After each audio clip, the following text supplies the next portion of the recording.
Alright, House Party 5v5's Saturday League. Going to be our third shoutcasted game of the night, fourth game on the schedule. We will have Shadow Walkers on the red side and Thunderducks on the blue side. Hi everyone, my name's Anson. I'll be shoutcasting this tournament match alongside my good friend Mr. White and Nerdy 42. Oh, what's up everybody?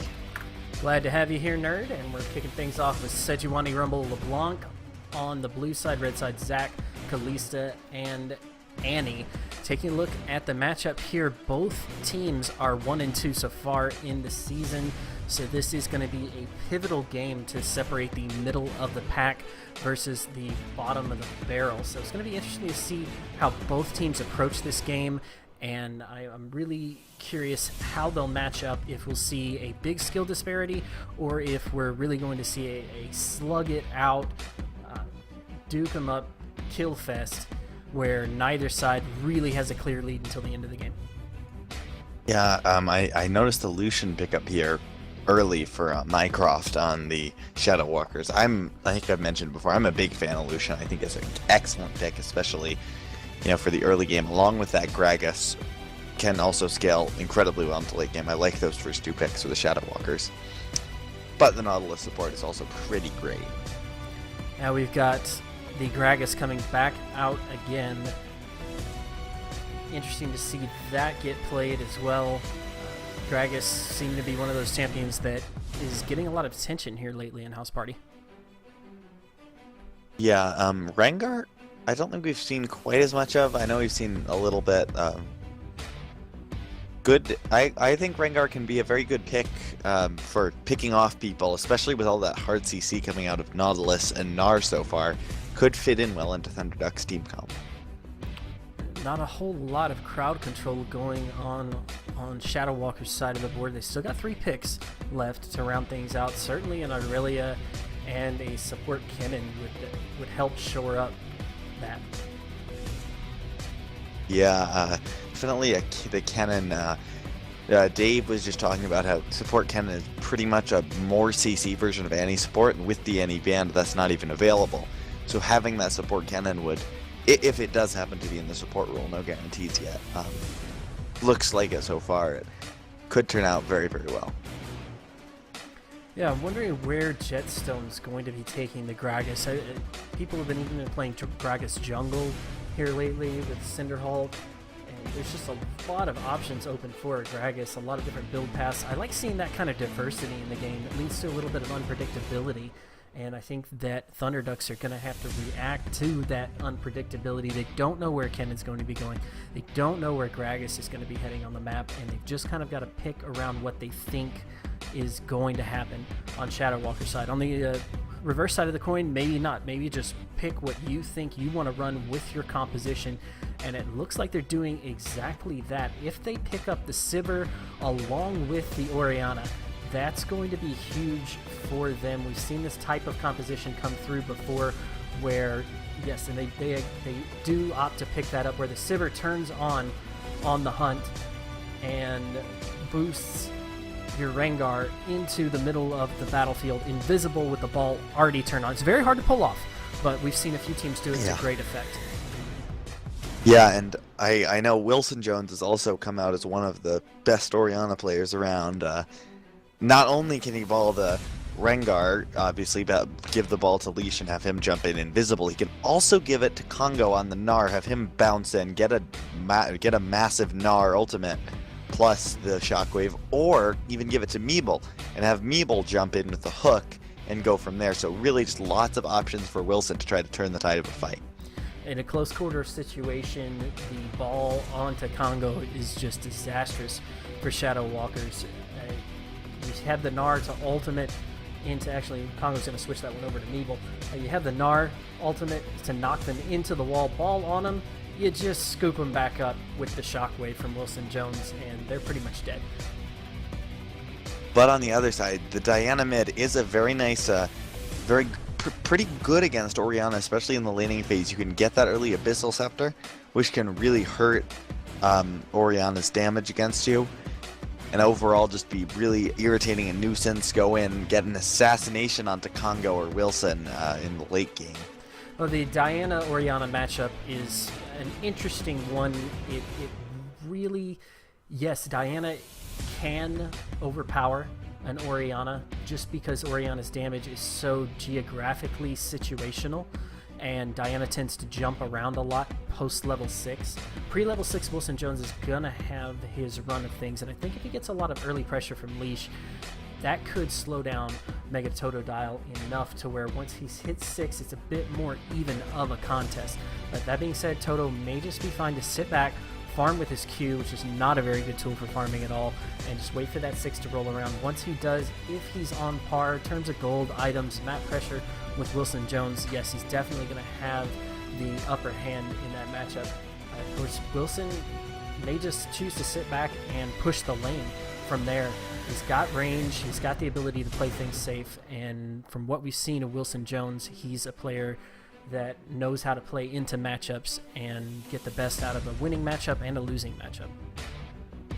Not only that, Wilson Jones can certainly get some attention from Leash. Rengar's ganks pre-6 aren't necessarily the strongest, except for that empowered Bola Strike, of course. I'll be looking for the Gragas ganks from Chabode. If he can hit a good body slam, followed up by the slow, and some percent health damage as well from his Drunken Rage, then that could even lead to a pre-6 kill. As strange as that sounds, Diana could get a pre-6 kill. It does still have the damage from the Q, the Crescent Blades, and from the W. Diana, unfortunately, one of those champions that is easier to gank than a lot of mids, does not have an escape. Her only form of crowd control actually pulls enemies in toward her.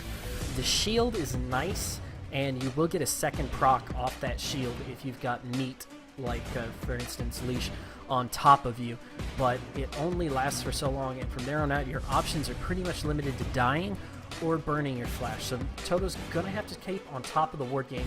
He's going to have to try to predict when and where Leash will strike if Leash does decide to come in.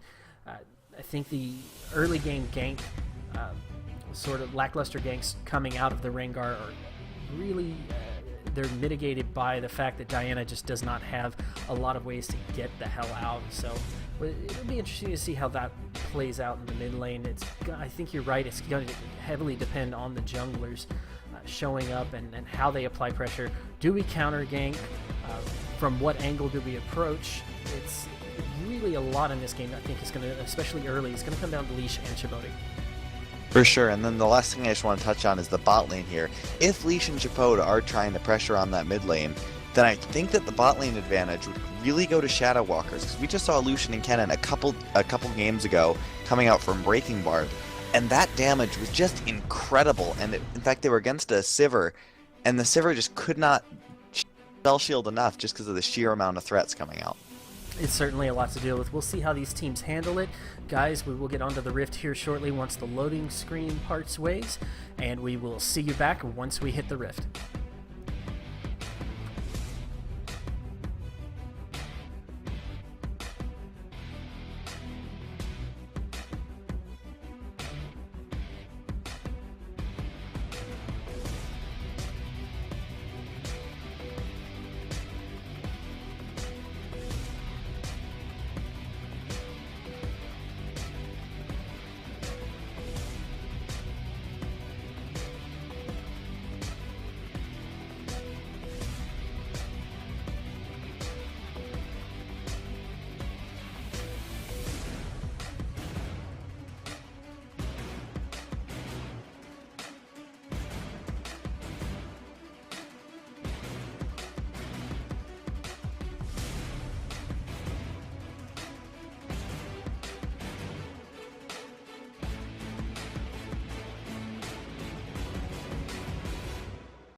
Alright, what's up everybody? Welcome to House Party 5v5. This is our third game of the night. Thunderducks on the blue side versus Shadow Walkers on the red side. I'm White and Nerdy42. I'll be doing some of your commentary today. And joining me is my good friend Anthony. Hey everybody, welcome to the matchup. Should be interesting. Thunderducks on the blue side, Shadow Walkers on the red side, and like we were talking about in Champions Selected, both of these teams have a lot to prove at this juncture. They've each won a game, but they both dropped 2. So similar records, should be similarly matched in terms of team cooperation and skill, and I'm excited to see how this one's going to play out. Yeah, I really like this Crystalline Flask start on Toto. That's just going to be so helpful when you're getting constantly pressured down by an Orianna. Just giving you that much extra healing to stay in lane for that much longer, get a little more gold, and like you said, like you mentioned earlier in Champs, like try to stay even. Yeah, Orianna's here at the beginning of the game. Orianna's one of those champions that has such really fantastic early game damage and pressure and even crowd control that you can get away with the Flask a lot easier on her than you can with a lot of other champions. So not surprised to see Jetstone taking that into the top lane. Jet's one of the more accomplished top laners in the game, and I'm interested to see how he's going to match up against Meeble here. Yeah, and then in the bot lane, of course, we talked about this a little bit, is Killing Force versus Congo, the Mycroft, of course, as well, and Dev. Just how the Lucian Kennen lane, if they're going to be able to put on that same degree of pressure that we've seen from Lucian Kennen lanes in the past. The game that we saw earlier with Lucian Kennen was just so powerful. The amount of crowd control, and Kurosaki just really had a good grip on that champion. We'll see if Killing Force is able to have the same level of mastery. Mycroft as well. It's those stuns on Kennen are situational. It's not point and click like Annie, so you really have to time things out. It takes a lot of coordination and communication, which is why in a 5 versus 5 match where everybody is voice communicating, it's just so much more powerful of a combination than you typically see. Yeah, in the top lane, I really like the Irelia into Gnar. The Gnar was, I believe, first picked by Meeble. The Irelia, I think, is a really good counterpick to that, because you can, if he just walks up to you and tries to do some damage to you, you can jump right on him, stop him from doing as much damage as he otherwise could, and get a stun in. Now, not a lot happened there in the bottom lane, but we did see just a quick exchange. The Dev got an anchor down on the Killing Force and put down some pretty decent damage just within the span of about a second. It was over as quick as it began, but Killing Force is going to have to watch out for those dread lines coming in. Yeah, if that hook does hit, then Sivir does have quite a bit of burst damage. Mycroft is going to have to hope that he can time the stun just right, stop Congo from getting Killing Force if that hook does wind up hitting.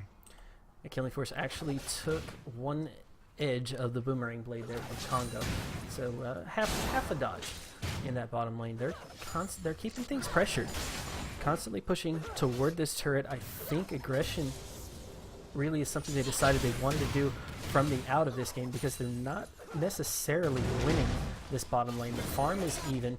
The hit points are in favor of Thunderducks. It's like Leash ends up finding Chibodi here. Chibody's in trouble. Wilson Jones coming up from behind, gets the assist with the ball on. Mega Totodile's here to try to help out, but that's going to be first blood. Got there just a little bit too late to the party. The red buff stacks are applied. Has to flash into turret. Mega Totodile's going to go down.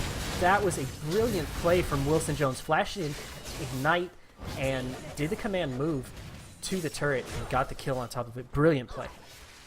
Yeah, and not only that, but it also means Jetstone roamed all the way down from top lane to try to do something. And that means Meeble is going to be able to take a pretty decent XP lead here, even if he doesn't have so much of a CS lead. In addition to those 2 kills, putting Thunderducks about 1,000 gold up, that's also a pretty decent XP lead, which is very nice for Gnar, because when you hit 6, you get a lower boomerang blade cooldown when you catch it, plus, of course, the awesome Gnar. And in that bottom lane, we saw Killing Force took just way too much damage. He was about 10 hit points from death there, so lucky him. He was able to escape away from that one. Didn't end up getting a kill over. It would have been the third kill for Thunder Ducks this game. Instead, he's going to be heading back to has his pickaxe, so looking like an Infinity Edge rush for him. Pretty standard start from a Lucian. Yeah, I guess we were right when we were talking early game that Toto looked like was probably going to go for that early Abyssal Scepter. Did grab that Null Magic Mantle first back, just trying to negate as much damage as possible from Wilson Jones. But Wilson's also going for some magic resist with the Athenians looking to rush that, which is going to be helpful against the Diana Burst when she hits 6. The Null Magic Mantle not as important on Diana versus an Orianna early. It can help quite a bit, but typically you want to see that on a Diana when you're going against some really heavy bursts. And early game Orianna just doesn't really bring that to the table. However, that will allow him to rush the Abyssal Scepter, which is fantastic on Diana no matter who you're playing against. So a little bit of early power. You see that Mega Totodile going in on Wilson Jones here, and just he does not have the damage.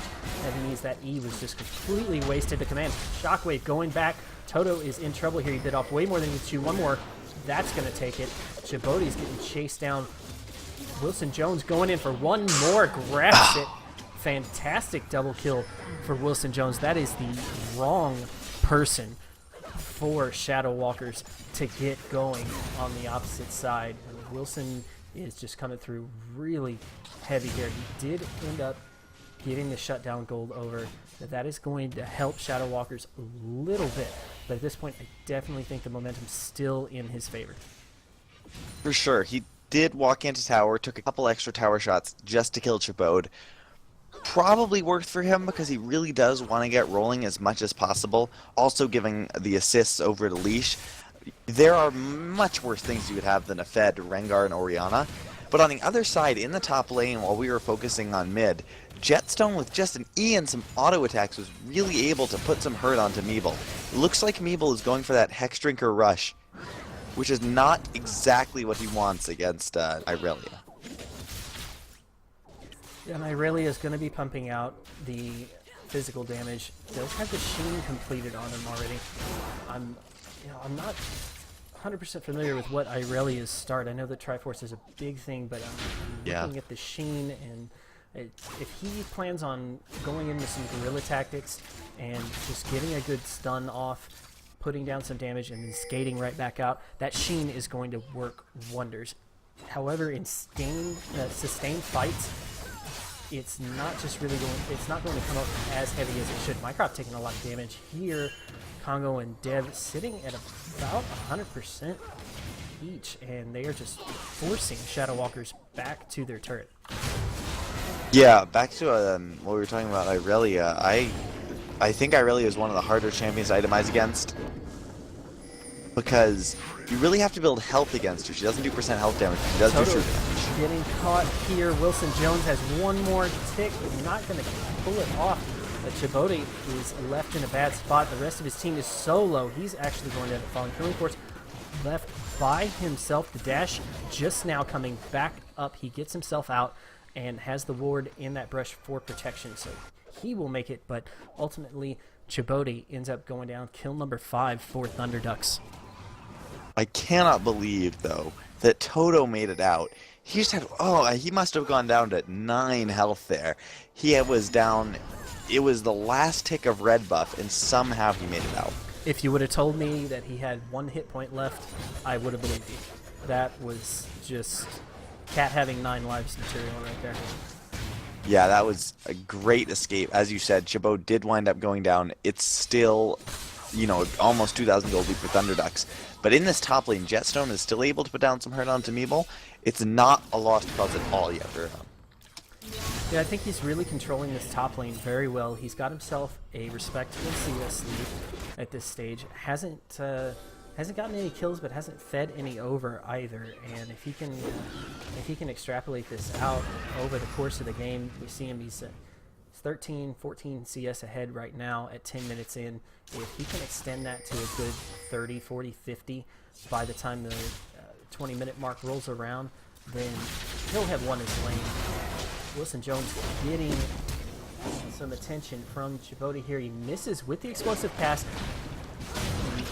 Dragathos ultimate going to hit Wilson Jones, but not a lot of distance gained in there. But with Mycroft joining the fight, that is a kill picked up. Wilson Jones going to go down.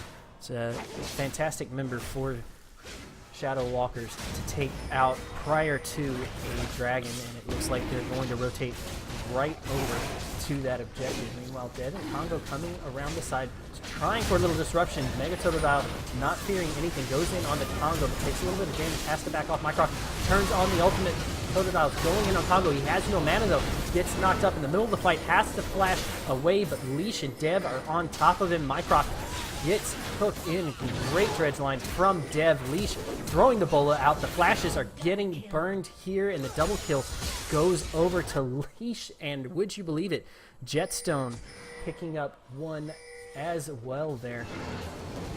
Bit of a disjointed effort, but it looks like Thunderducks are going to get a dragon for their efforts, but maybe not. I don't know. Jetstone and Chibodi trying to come in here and make a difference. Wilson Jones is back. Dredge line goes. Yeah, if I were Thunderducks, I would be careful here because Jetstone does do a lot. They do get the dragon though, so. Good dragon pickup for Thunderducks. They extend their lead. They're sitting at just under 3,000 gold right now. Have the first dragon of the game and have the lion's share of the map pressure at this stage. Shadow Walkers going to have to take a look at their position. They've got a few wards down, but really the vision game is just being owned by Thunderducks. They've got more than twice the amount of wards as Shadow Walkers on the map right now, and I think that's coming through really big for them. Yeah, I think a big part of that last fight as well was, I believe it was Jetstone that, or Wilson Jones, that Shadow Walkers were able to catch out right before that fight, but I believe they burned like 3 flashes and 2 ultimates, which meant that for the next fight that they still wanted to fight. They had so many key cooldowns blown that when Leash started flashing after people, there was just nothing that Shadow Walkers could do to get away. There were a lot of flashes blown there in that chase, but I have to think that Thunderducks wasn't just greed. I really think they were trying to solidify their position as the dominant team in the game, and by blowing those flashes, they certainly did that. They got themselves a nice gold lead here. There's really nothing that anybody on Shadow Walkers is doing to any member of Thunderducks right now. Leash going in big. Gets the speed up from Congo here. The stun from Mycroft comes up huge, though. Congo bit off a lot more than he can chew there. He has to back out. They end up escaping with their lives. Totodile going in hard on the Wilson Jones here. Once again, he's run out of mana. Mana management so important on Diana. Mycroft going in to try to get the pickup on the Congo there. Just doesn't take it. Ends up falling there. The double kill going over to the support. Yeah, that was just, Shadow Walker just way overextended. They were so confident. Killing Force had an amazing culling onto Leash, and then they just tower dove, and 2 members died for it. Not to mention the, notwithstanding the duel in the mid lane that Wilson Jones easily took out Totodile. Yeah, it looks like we ended up missing that on the auto camera, but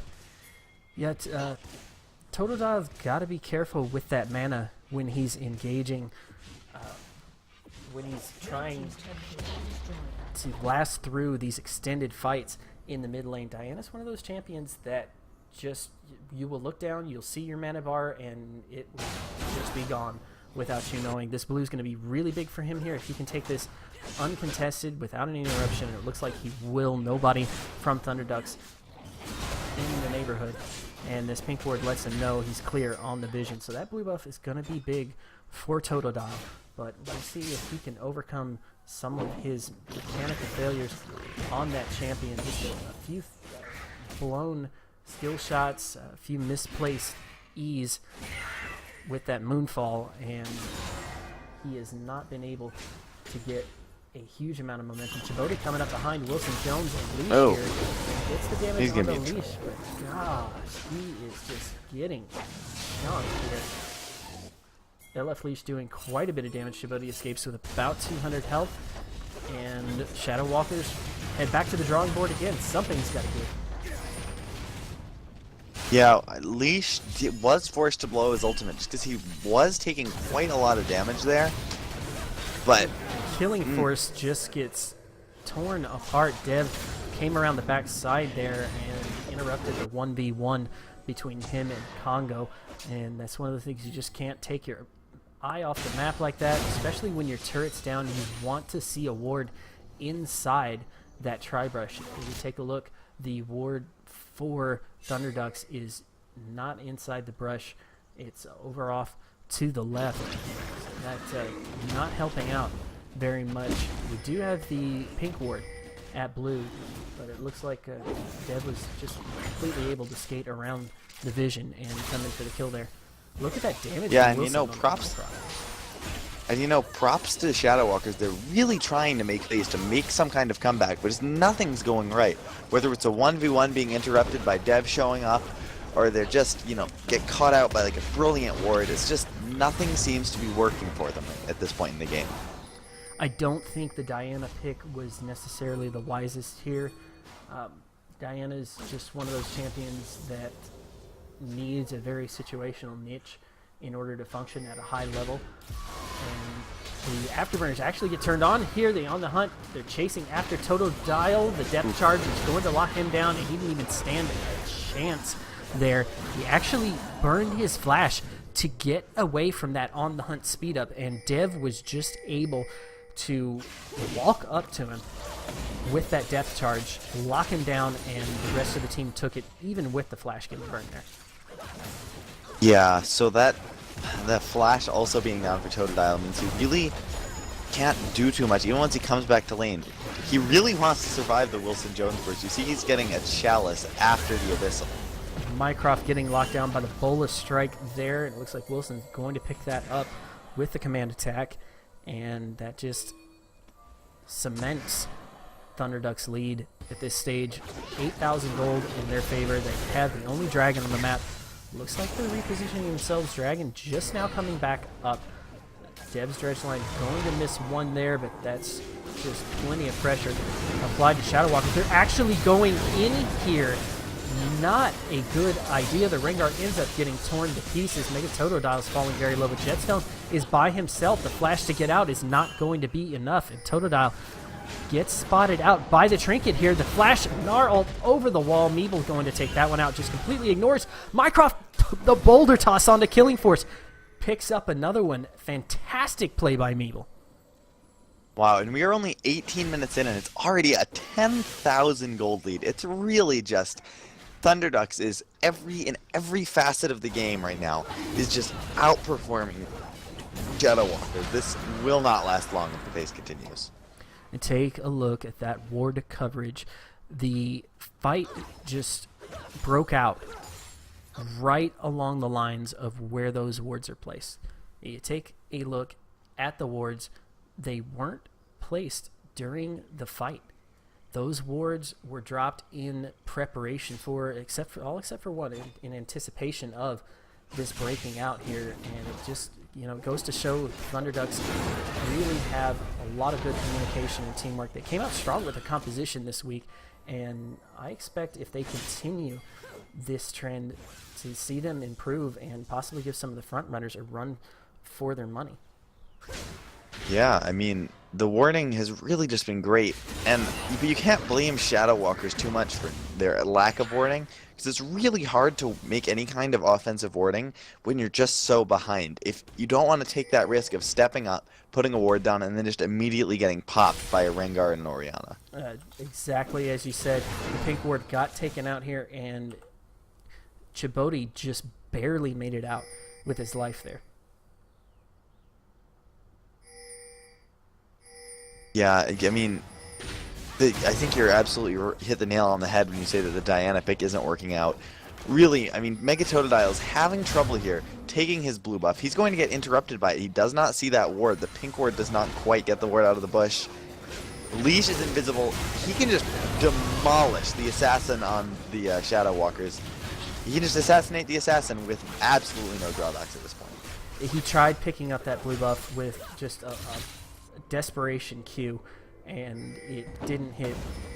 Little known to him, Leash was sitting there invisible, waiting for him to make that attempt, and took him out. He's got a Chalice of Harmony on top of his Abyssal Scepter, and he's feeling those mana issues, but unfortunately Chalice of Harmony is not going to add any power to his burst. He's not going to be able to single a target out like an Assassin Diana should and focus it down.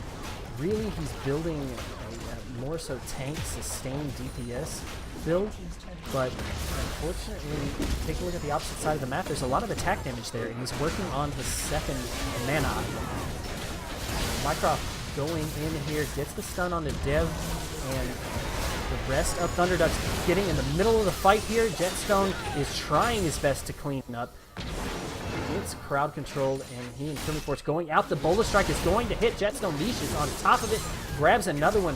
Killing Force up next on the chopping block. Dev and Wilson Jones chasing down. The exhaust goes on the command attack, not going to pick it up. Dev ends up grabbing that ace there, and 24-5. This game is in the bag for Thunderducks. Yeah, that was a marvelous shockwave from Wilson Jones. I know we've seen some good shockwaves. The first game of the night had a absolutely ridiculous shockwave that almost single-handedly brought the game back. But this one was just a win more shockwave, and Wilson Jones, to his credit, hit it very well. Got 3 members. Mycroft was trying to do something with his Slicing Maelstrom, but that was just not a wise engage when you're this far behind for Shadow Walkers.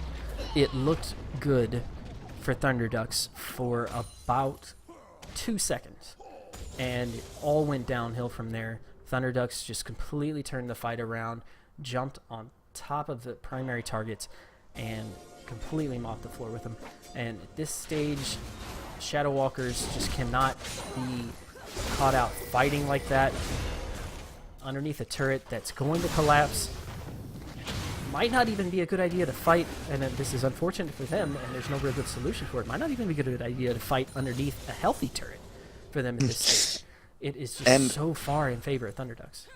And now an absolutely excellent buy against an Irelia as Gnar, and that Meeble made, and it's really just kind of very good in this scenario, is a Frozen Mallet. So there's no more running away for Shadow Walkers either, because as soon as Gnar starts auto-attacking you, you're not going anywhere. A Frozen Mallet, one of those items that just didn't really have a home in League of Legends for the longest time. Actually seeing it come into play in a few situational builds as far as the meta goes. So interesting to see that. Failed Shockwave from Wilson Jones. That was one of those just Hail Mary type of things. Maybe it'll work, maybe it won't, but we're so far ahead, screw it, we'll try.